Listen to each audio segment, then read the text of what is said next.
Do you find yourself doing the exact same thing every time you edit a picture in Lightroom? Well, today, I'm going to make that process a whole lot easier for you.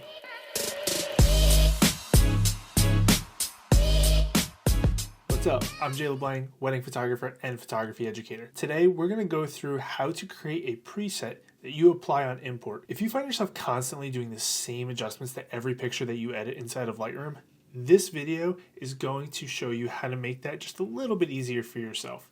Sure, you can make a preset and just add it to every single picture that you do, but what I'm going to do today is show you how to add that preset on import so the picture gets loaded right into your Lightroom catalog with those settings already applied. I'm going to show you just the basic preset that I apply to every picture when I first import into Lightroom.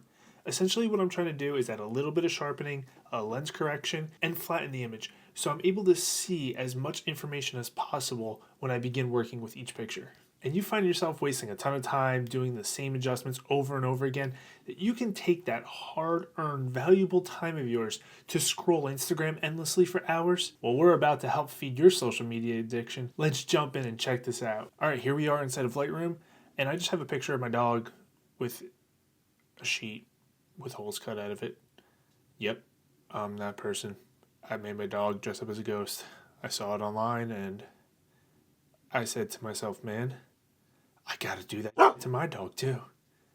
Because that's funny. And if you look closely at his face, I don't think he appreciates it. But it's alright, he got some treats out of it. So what I do is very simple. To get started, all I'm gonna do is flatten the image out a little bit. So I'm gonna take my highlights and set them to -50. My shadows I'm going to bring up to +50. My whites I'm going to set to -20. And my blacks I'm going to bring to +20. So already you can see that the image is a little bit flatter. So if we look at the before and after, you're bringing back some of those details in the highlights and some of those details in the shadows. And it just allows you to see it a little bit better of what information you have to work with. If you look at my histogram, nothing's clipping. So everything in the image has information in it. I just want to see everything that's available to me. So later on when I do go back and add contrast in, I know what's there and what's not there. If something was totally blown out or if something was completely crushed in the blacks. And then when I add my contrast in, it gives me the creative freedom of choosing what I do and do not want to show. Next thing we're going to do is, this is a personal thing. I add a little bit of vibrance. I like just bringing up the colors a little bit more. All my pictures have a little more color in them. Some people don't like vibrance. I personally do, so I adjust a little bit. And now I shoot on Canon cameras, which tend to have a little bit more saturated reds. So what I like to do is take my reds down -5. That's it, just a little bit, because I don't want to completely destroy people's skin tones. If I was working with a person, you would see if I dragged the skin tones down too much, it would start to make their skin look weird. So I only go -5 there. Now, if I'm working with an image with no skin tones, I'll bring those reds down even more. Now remember, this is a general import preset that I'm doing here. So I want this preset to be able to apply to any picture that I bring into Lightroom. That's why I'm only going -5 here. I'll have other presets where the saturation will be a different amount, but as a general preset, we're only going -5. Next thing I do is I go down to the detail and I am bringing my sharpening up to about 80. Again, this is personal preference. You can go higher, you could go lower. It's up to you. If you want to see how much your sharpening is affecting the picture, on a Mac, you can hold Alt or Option and you can drag this up and down and it'll kind of show you, if you look really closely, how much sharpening is being applied. I'll take my radius up to 1.3, my detail I'll set to 45, and then I bring my masking up a lot. So I'm going to zoom in here so you can kind of see what's going on. If you look at my dog's fur, it's very crunchy right now because of the sharpening that I've already applied. And this is why I take my masking up so high. So I'm going to bring my masking up to 80, and I'm holding Alt and Option again here so you can see exactly where the sharpening is being applied.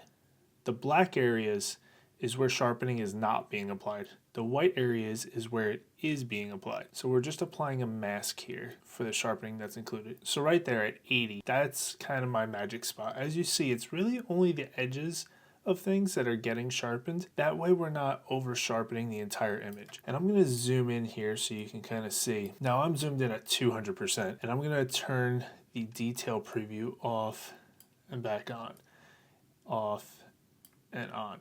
And you can really see it like on the edge of the sheet if you look right here, the little bit that's getting sharpened, and it just helps it get a little bit cleaner. Again, this is just a starting point. If you want to add or subtract it later on, that's totally fine. I often do that depending on if I'm working with a person or a landscape or real estate pictures or a commercial product. All that changes, but this is just my starting point.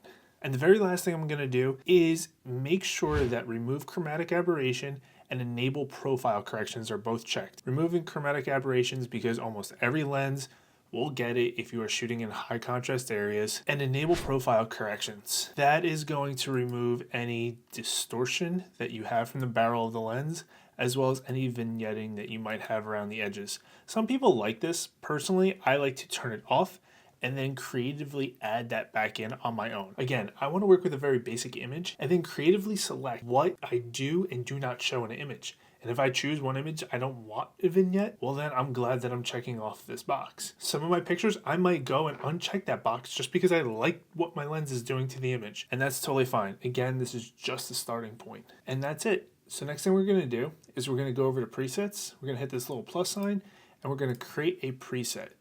I'm just going to name this YT for YouTube, and we're going to put it into, let's put it into a new group, and we'll name it YouTube because we're making this for you guys. I already have this set up for myself. So now we want to go and check off all the boxes of things that we adjusted here. We didn't adjust white balance, but we did highlights, shadows, whites, blacks, vibrance, and then we did our reds in the color mixer, as well as our sharpening and our lens correction and enable profile correction.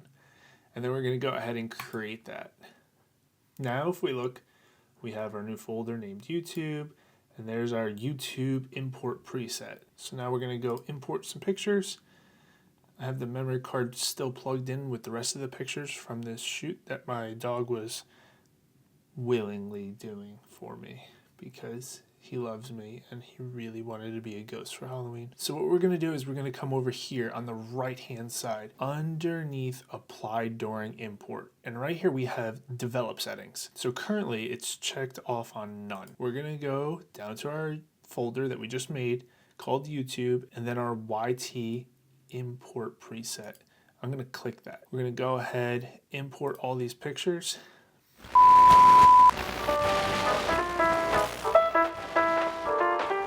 And we're back. Great. We have all of our pictures imported now into Lightroom. And if we click on any one of these pictures, we'll click on this one right here, and then go into our develop module, you will see all of the same settings here are applied. Our highlights, shadows, whites, blacks, our vibrance, the red saturation, the detail, and our lens correction. Now we have the exact same starting point for all of our pictures. And now I feel like we're at a point where the images are ready to be edited. We flatten the images out so we're able to see all the information that's available to us in the image. We added a little bit of sharpening, and then for my own personal taste, we added that little bit of vibrance and we reduced the reds a little bit. And now this is where I would go and make all the tweaks to actually create an edit that I'm happy with. Again, this is just a starting point. Feel free to give it a try. And if you find yourself making the same adjustments on all the pictures that you edit, feel free to take those adjustments and throw them into the preset as well. This way, when you import your pictures into Lightroom, they already have all these adjustments made, and it'll just save you time by having that little checkbox ticked off as the pictures are imported into your catalog. I hope this helps somebody out, save a little bit of time, and maybe you learn something new along the way, or maybe you just like seeing my dog wrapped up in a sheet looking absolutely miserable. Whatever it is, I'd love it if you give me a big like, a hug, high five, a comment, whatever it is. I'll see you in the next video. Till then, peace.